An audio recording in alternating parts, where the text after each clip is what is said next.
Assalamualaikum warahmatullahi wabarakatuh. Kaum muslimin muslimat yang dirahmati Allah Subhanahu wa taala, di dalam memilih suatu pesantren tentu harus betul, baik dari sisi latar belakangnya, dari pendidikannya, dari kurikulumnya, dari mata pelajarannya, atau yang lainnya. Ada ciri-ciri pesantren yang tidak di bawah naungan Nahdlatul Ulama, atau pesantren non-NU, atau pesantren yang tidak Nahdlatul Ulama. Ada 5 ciri minimal. Yang pertama, secara al-amaliyah ad-diniyahnya atau praktek keagamaannya, di pesantren non-NU itu tidak ada namanya mujahadah, istighosah, kemudian praktek tahlil ya, haul, kemudian ziarah ke para ulama, kemudian terkait juga tasawuf, kemudian terkait sholawat.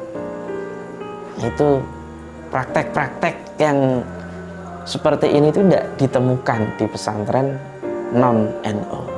Sebaliknya, praktek-praktek keagamaan yang sudah saya sebut tadi itu banyak ditemukan di pesantren Nahdlatul Ulama.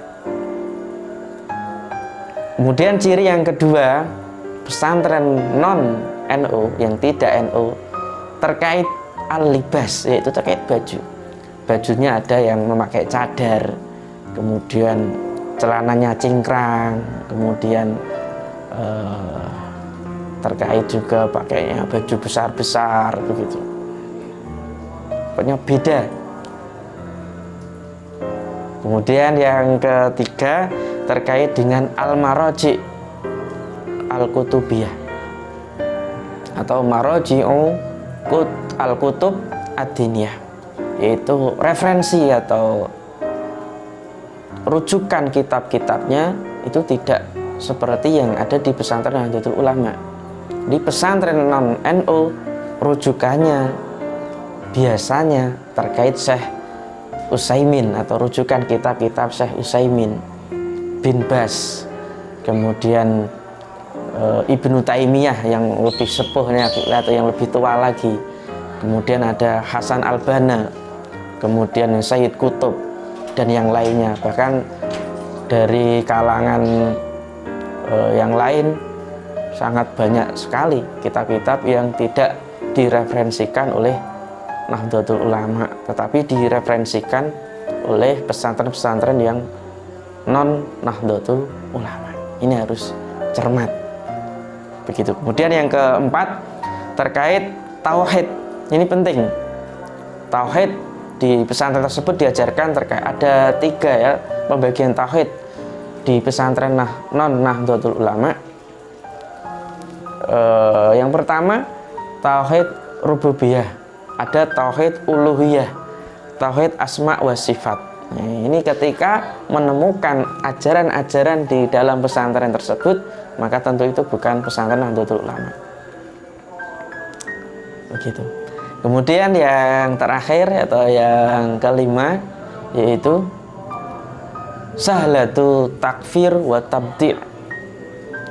Ini mudah mengkafirkan seseorang yang beda dengan pemahamannya, mudah membid'ahkan amalan seseorang, tentu orang Islam, yang beda dengan ajaran mereka yang dipahami.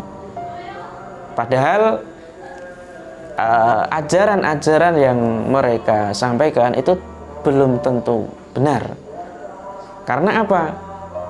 Di mayoritas dari pemahaman mereka itu memahami redaksi ayat Al-Quran, Al-Hadis itu secara letterlek, tekstualis, begitu. Jadi ini perlu didalami lebih lanjut sehingga apa?